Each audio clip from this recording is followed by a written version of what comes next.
What is good? What is good? Ladies and gentlemen, I am Seven Blackman, and this is The Blackman Show, a place where we can dissect the news with a little bit of 7 cents. Let's just get it in. And now we delve into a story that's part horror movie, part bizarre reality show, and entirely what the actual hell. This is the tale of Marius Gustavson, a man with truly an unforgettable nickname, the Eunuch Maker. Now, for those of you unaware, do you remember a show called A Game of Thrones? Well, if you do, then you may be familiar with your boy Varys, who was a eunuch. And those people generally are such because their genitalia has been voluntarily or involuntarily removed. And to be honest, I don't know who would be okay with just giving it away, except for your boy Marius, who did. But I'm getting ahead of myself. I'm just saying, it takes a lot of nuts to remove your peen, and those two. Okay, so we've got Marius Gustavson, a Norwegian man living in the UK, turned extreme body modification into a lucrative, albeit deeply disturbing business. And for those who are wondering, no, he is not the guy from all those human centipede movies, right? I mean, I'd just say if you can imagine Dr. Frankenstein with a YouTube channel, then you start to get a picture of what this dude was on. And nah, your boy didn't just dabble in amateur surgery. He went full on mad scientist. I mean, his website, creatively named the Unic Maker, please view in your own terms and with all of your discretion that you need. But it features videos of castrations, peen removals, and even the freezing of limbs. And all this was for the low price of 100 British pounds, or just a little bit over $125 US for VIP access. That's right, folks. For the low cost of a fancy dinner for two at Applebee's. Now that's plus drinks and apps. You could watch pure human horror. Who needs Netflix when you've got that? Now, its operation, if you can call it that, had almost 23,000 subscribers and made around 300,000 pounds from 2017 to 2021, or a little bit under $400,000 US. Now, these grotesque surgeries often took place in London apartments and hotel rooms, because nothing says romantic getaway like meeting up with random strangers in a seedy motel's mezzanine level conference room in order to collectively view a man's peen being removed. Please pass the popcorn.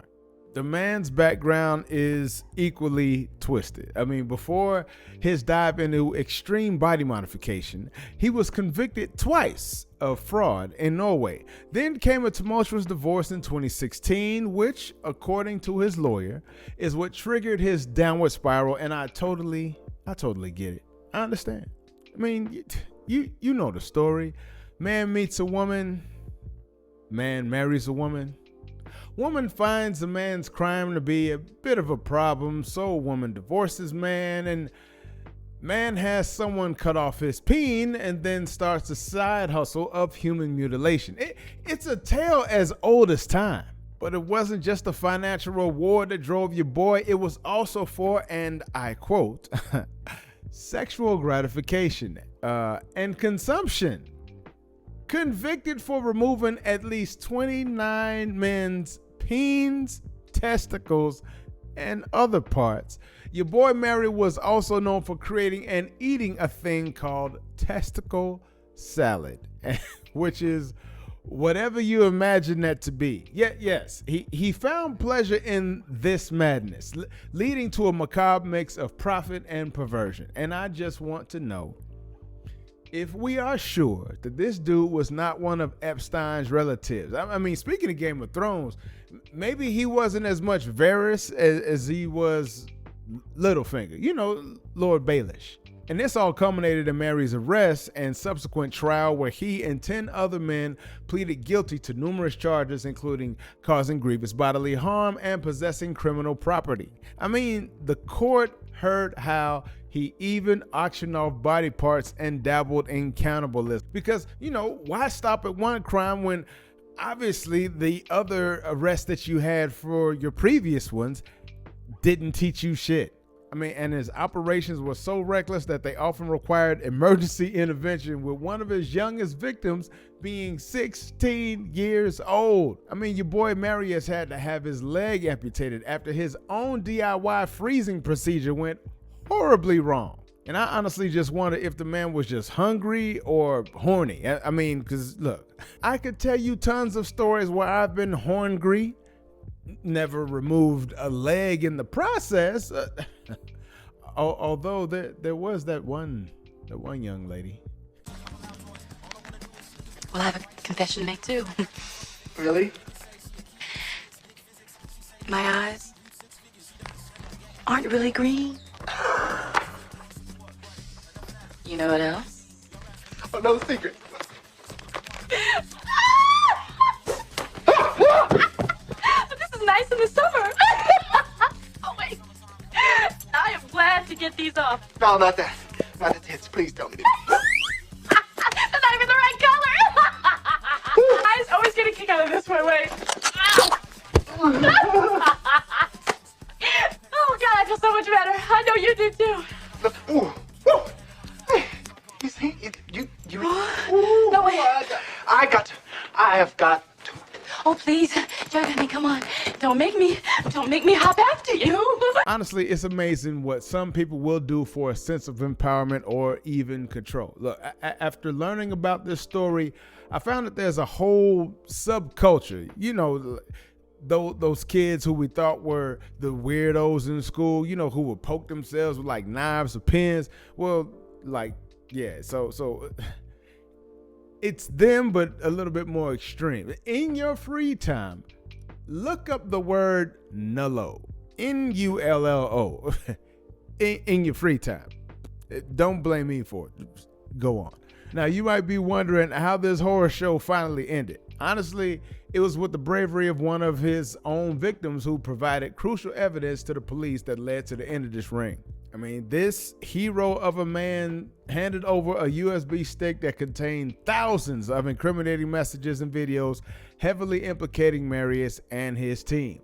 The investigation led to his and the arrests of Peter Waits, Janus Atkin, Ian Sealcore, I hope I said that right, and if not, I don't care, Stefan Scarf, David Carruthers, Ashley Williams, Damian Burns. Now, he's the guy who removed Marius's peen with a kitchen knife back in 2017.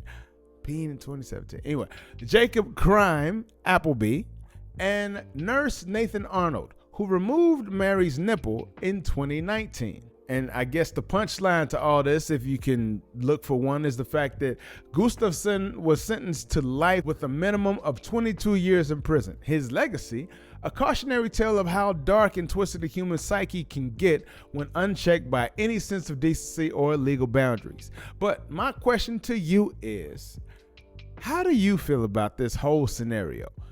Like, I'll say one thing that I'm taken by is the fact that these were all men. Like, not one woman in a bunch.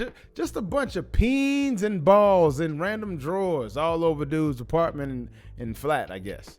And from what I've read, the man understood that he has triggers, and the triggers caused him to lose control. And somehow all of this seemed to give him that control back. Now, I'm only asking about all this because, I don't know anyone personally anymore. I used to work with somebody back in the day. But is this what trans people be thinking? Like, do they know that there's something not... I'm not trying to do any... Honestly, I know I was trying to be funny earlier, but this is an honest question. Like, do trans people know that, like, what they're...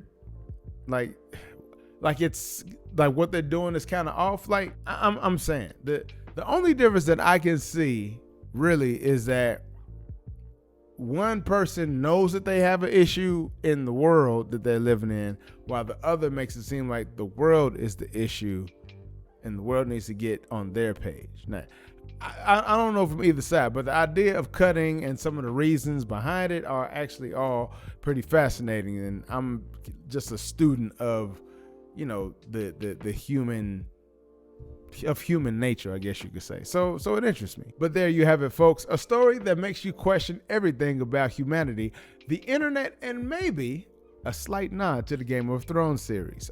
But that is a wrap for today's episode. Don't forget to cruise by our merch shop at theblackmanshow.com for some exclusive gear. It's summertime. We got t-shirts now. Check us out, baby. We on the times. Come on, quit playing. You can also catch me on all the social platforms at Show the Black Man, or join the conversation in our Facebook group or page, both named The Blackman Show. Now, if you dug this episode, do your boy a solid with the HBO special. Yep. Help a brother out by smashing that like, subscribing, and spreading this word by sharing this with your peeps and friends. You want to drop me a line directly? Shoot me an email at tbs@theblackmanshow.com. Now remember to look after each other and treasure those close to you, even your enemies, okay? We're all special in the fact that we're here. Until next time, peace, and I'm out.